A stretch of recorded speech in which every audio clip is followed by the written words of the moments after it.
Moi, je pense qu'en fait, là, on a des avocats qui célèbrent autre chose que simplement cette victoire. En fait, l'affaire Lambert, on le sait très bien, elle a une très forte charge symbolique.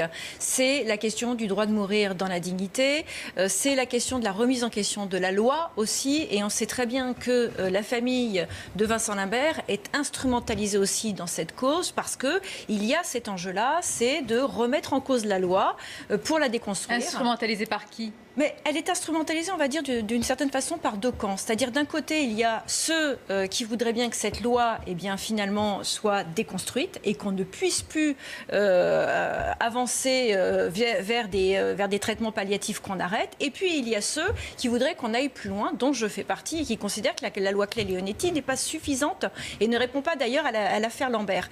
Et donc, ces deux camps s'affrontent. Et moi, je considère que cet avocat, qui est aussi l'avocat de Ligue un peu radicalisé, eh bien, en réalité, est en train de célébrer un combat parce qu'il sait que grâce à ce jugement, il va pouvoir porter l'affaire à l'ONU.